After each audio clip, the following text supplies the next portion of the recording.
Hello everyone, it's मलिका और आप देख रहे हैं आर्टिस्टिक सोल चैनल, जहां हम वेस्ट मटेरियल से खूबसूरत क्राफ्ट बनाते हैं। आज का वीडियो ये इसलिए भी खास है क्योंकि ये एक रिक्वेस्टेड वीडियो है जहां मुझे फैब्रिक से एक अलग तरह की वॉल हैंगिंग की बनाने की रिक्वेस्ट की गई थी। तो चलिए इन बचे हुए कतरनों से ना एक खूबसूरत क्राफ्ट बनाते हैं। मेरे पास जितनी भी कतरन थी ना, उनमें से मैंने ये येलो कलर, ऑरेंज कलर और रेड कलर से मिलते जुलते पीसेस को निकाला है। नाप के लिए मैंने इन चूड़ी का इस्तेमाल किया है, तो मैं यहाँ पर ना सर्कल बनाने के लिए इन्हीं चूड़ियों को इस्तेमाल करते हुए इसे बनाऊंगी। मैं यहाँ पर वॉल हैंगिंग बना रही हूँ, वो थोड़े से छोटे साइज़ में है। आप जब इस वीडियो को पूरा देख लेंगे तो अपने अकॉर्डिंग उस साइज़ को बड़ा या छोटा कर सकते हैं। और यहाँ पर जो सर्कल मैं ले रही हूँ, इससे बड़े सर्कल्स भी आप यहाँ पर कट कर सकते हैं। तो एक रंग के कपड़े में से कम 5 से 6 सर्कल को कट करने वाली हूँ, क्योंकि हमें इसकी ज़रूरत पड़ेगी। आज जो मैं ये वॉल हैंगिंग बना रही हूँ ना, ये बिल्कुल एक्सपेरिमेंटल वॉल हैंगिंग है, क्योंकि मैंने इसके बारे में पहले सोचा ही नहीं था। बस जो मटेरियल मुझे मिलता जा रहा था उसका इस्तेमाल करते हुए मैं इस वॉल हैंगिंग को तैयार करती जा रही थी। और एंड रिज़ल्ट तो आपने स्टार्टिंग में देखा ही है, उसकी एक झलक तो आपने देख ही ली। मुझे तो इसका रिज़ल्ट बहुत ही अच्छा लगा है। आप फाइनली इस वीडियो को देख के ज़रूर बताइएगा कि वो कैसा लगा। सर्कल कट करने के बाद मैं ना इनको इस तरह से फोल्ड करते हुए इसकी यहाँ पर स्टिचिंग करने वाली हूँ। सिर्फ साइड में ही हम इसमें स्टिच करेंगे। छोटे या बड़े टाके जैसा भी आप लगाना चाहें वो चलेगा, इसमें बिल्कुल परफेक्शन की ज़रूरत नहीं है। बस इसे अच्छे से टाके लगाते हुए समेटना है।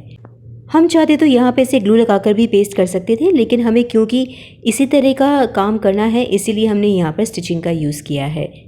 धीरे धीरे इस सर्कल में इस तरह की स्टिचिंग करेंगे और उसके बाद इस धागे को हमें खींचकर इसे समेटना है, ताकि ये एक पेटल शेप में ले सके। इसकी स्टिचिंग होने के बाद इस तरह से मैं धागा निकाल कर इसे खींचती हूँ, और खींचने के बाद इसे समेटने पर हमें ये पेटल शेप मिलती है। नीचे इसे फिक्स करना बिल्कुल मत भूलिएगा, क्योंकि अगर ये खुला तो हमारा पूरा का पूरा जो फ्लावर बनने वाला है ना, वो ख़राब हो जाएगा। तो ऐसे मैंने 5 पेटल यहाँ पर तैयार कर दिए हैं और इन्हें आपस में जोड़कर हम इसे फ्लावर की शेप देंगे।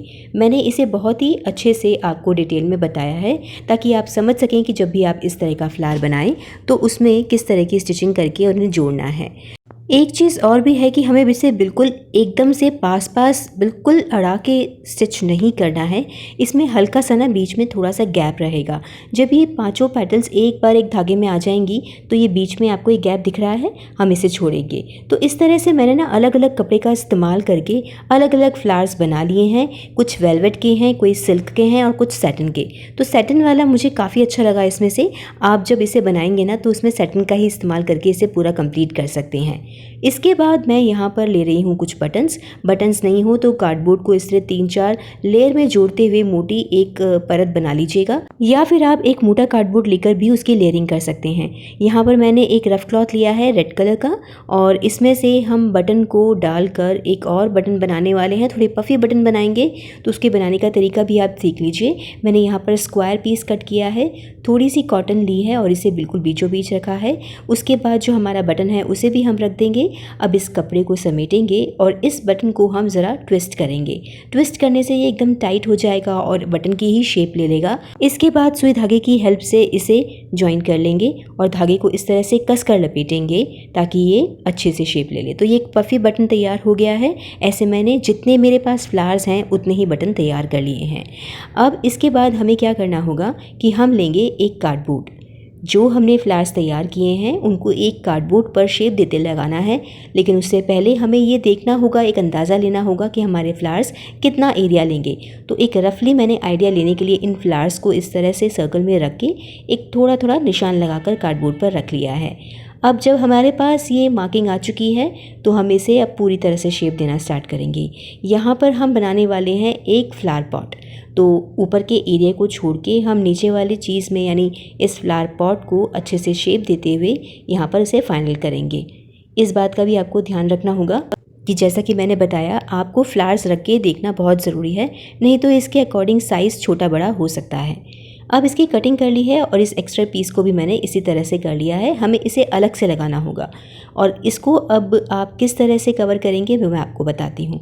यहाँ पर इसे कपड़े का ही इस्तेमाल करते हुए चिपकाना है। तो उससे पहले मैं इसके बीच में क्लियरिंग करूँगी। चाहे फॉर्म शीट ले लीजिए, चाहे फॉर्म ले लीजिए, या फिर अगर आपके पास कुछ नहीं है तो आप ग्लिटर शीट का भी इस्तेमाल कर सकते हैं। अब इस फ्लावर पॉट में सबसे पहले हम लगाने वाले हैं एक फोम शीट। इसकी कटिंग हो गई है। तो फ्लावर पॉट क्योंकि अक्सर ब्राउन कलर के होते हैं, मेरे पास ब्राउन कलर का कपड़ा तो नहीं था, लेकिन जो भी कलर का कपड़ा मुझे मिला डार्क कलर में, मैंने वो लेकर यहाँ पर इसे पेस्ट कर दिया। एक्स्ट्रा पार्ट को हम पीछे की तरफ फिक्स करके इसे अच्छे से यहाँ पर चिपका लेंगे। तो बस आपको नीचे की तरफ ग्लू लगाकर इसे फोल्ड करते हुए साइडों से, ताकि हमारे जो कार्डबोर्ड की जो किनारे हैं ना वो भी छुप जाएं, इस तरह से पीछे की तरफ इसे चिपका लेना है। अब इसे हम आगे की तरफ पलटेंगे। जो हमने कार्डबोर्ड की एक्स्ट्रा एक पट्टी कट की थी ना, उसे भी इसी तरह से कवर करते हुए कपड़े और फोम से इसे कंप्लीट करना है। आज के क्राफ्ट में जो चैलेंज था ना वो फैब्रिक का ही था। थोड़े बहुत कार्डबोर्ड हमने इस्तेमाल किए हैं स्टिफनेस के लिए, बाकी अगर हम इसे सिर्फ फैब्रिक से बनाने लगे तो उसमें हम कॉटन भर के भी इसे कंप्लीट कर सकते हैं। हमने जो वो पट्टी तैयार की है उसे इस तरह से इस फ्लावर पॉट के ऊपर की तरफ लगाना है, ताकि इसका लुक ना थोड़ा सा 3D लगे। ये कपड़ा थोड़ा सा खाली खाली था, तो मुझे लगा इसके ऊपर कोई डिज़ाइन बनाना चाहिए, और कुछ तो मुझे याद नहीं आया, तो मैंने बस स्टिक ली और वाइट एक्रेलिक कलर से ना इस पर डॉट लगा दिए। अब इसके बाद हम बनाएंगे इन फ्लावर्स के लिए लीफ, और इसे बनाना भी बहुत आसान है। ग्रीन कलर के एक स्क्वायर पीस को कट कीजिए, उसे ऊपर से फोल्ड करते हुए दोनों तरफ इस तरह से फोल्ड करना है ताकि ऊपर की तरफ एक पॉइंट बने। अब नीचे की तरफ हमें इसे ऐसे फोल्ड करना है और एक बार और फोल्ड करके इसे लीफ की शेप देनी है। और पीछे की तरफ ना इसमें हमें धागा बांध देना है, ताकि ये जो हमने फोल्ड किए हैं ना वो खुले नहीं, एकदम फिक्स हो जाए। इसके बाद लीफ में जैसे वेन्स बने होते हैं उसे बनाने के लिए मैंने यहाँ पर डायरेक्ट एक्रेलिक कलर का इस्तेमाल किया है, और बहुत ही फाइन पेंट ब्रश को लेके जैसे लीफ में वेन्स बनी होती हैं उसे बनाने की यहाँ कोशिश की है। तो ये लीफ हमारी बनकर तैयार हो गई है, और मुझे ऐसे 8-10 लीफ बनानी थी, तो मैंने वो बनाकर कंप्लीट कर ली है। इसके बाद हमने जितने भी पीसेस तैयार किए हैं उसे हम जोड़ना शुरू करेंगे। तो बटन्स जो मैंने बनाए थे उन्हें फ्लावर्स के बिल्कुल बीचों बीच इस तरह से रखते हुए उन्हें फिक्स करना होगा। थोड़ी सी ग्लू लगा देंगे तो बहुत अच्छा रहेगा, ताकि ये अच्छे से फिक्स भी हो जाए और बढ़िया शेप भी आ जाए। और एक्स्ट्रा पार्ट जो निकला हुआ है उसे हम कट करके निकाल देंगे। तो ये फ्लावर्स बन चुके हैं, अब इन्हें चिपकाना शुरू करते हैं। ऊपर जो कार्डबोर्ड का हमने अलग से एक्स्ट्रा पीस रखा हुआ था, उसी सर्कल पीस में ना हमें इन फ्लावर्स को सेट करते हुए चिपकाते जाना है। तो देखिए ये साइज़ लेना कितना ज़रूरी था, जो मैंने आपको बताया था पहले। अब बीच में जगह जगह जो थोड़ी बहुत बची है ना, यहाँ पर हमने जो लीफ बनाई है इन्हें भी हम पेस्ट करते जाएंगे। तो चारों तरफ मैं यहाँ लीफ इसमें लगाने वाली हूँ। अगर आप यहाँ पर लीफ फेल्ट शीट से बनाना चाहें ना तो वो भी बना सकते हैं। एक छोटा सा ब्लो मैं यहाँ पर पेस्ट कर दूँगी। वैसे तो ये बिल्कुल रेडी हो गया है, लेकिन इसको बहुत स्पेशल बनाने के लिए ना मैं थोड़ा सा और मेहनत करने वाली हूँ। आपको अगर ये ठीक लगे तो आप भी इसे तैयार कर लीजिएगा। यहाँ पर मैंने एक और एक्स्ट्रा कार्डबोर्ड लिया है, इस पर सिर्फ कपड़ा चिपका के इसे कंप्लीट करूँगी, और इसे स्पेशल लुक देने के लिए इस पर थोड़ा सा पेंट वाला काम करूँगी, ताकि ये थोड़ा सा अलग और अच्छा दिखे। यहाँ पर मैंने नीचे लाइट ब्राउन कलर का कपड़ा लिया है, तो इसके ऊपर पेंट करने के लिए मैंने डार्क ब्राउन का एक्रेलिक पेंट लेकर इसके ऊपर पेंटिंग या थोड़ी बहुत लाइंस कह सकते हैं वो करना शुरू कर दिया है। तो एक चेक जैसा लुक यहाँ पर आ जाएगा। पेंट के अंदर आप ज़्यादा पानी मत डालिएगा, क्योंकि कपड़े पे हम कर रहे हैं ना, तो वो फैलेगा, जिससे आपका पेंट भी इस पर फैल सकता है, तो पानी कम लगाइएगा। मैंने एक वाइट पेन से ऑलरेडी वेलकम नीचे लिख दिया था, बस इसे पेंट करने की तैयारी है। और इसी तरह से पतले ही पेंट ब्रश से मैं इसके ऊपर वाइट कलर से वेलकम लिख दूंगी और इसे थोड़ी देर के लिए सूखने दूंगी। इतने में हम आगे का काम भी करेंगे। एक पतला सा रिबन टाइप का मैंने यहाँ पर धागा लिया है और उसे इसके बैक साइड पर पेस्ट करके बीच में से कट कर दिया है। अब इसे आगे की तरफ पलटूंगी और कार्डबोर्ड से जो हमने वेलकम वाला नोट तैयार किया है उसे यहाँ पर पेस्ट कर दूंगी। तो लीजिए, आपकी रिक्वेस्ट पे आज हमने इस फैब्रिक से ना एक वॉल हैंगिंग तैयार कर ही दिया। उस रिक्वेस्ट के लिए थैंक यू, ताकि मुझे कुछ नया करने को मिला, कुछ नया एक्सपेरिमेंट करने को मिला। सच कहूँ तो मुझे तो ये बहुत अच्छा लगा।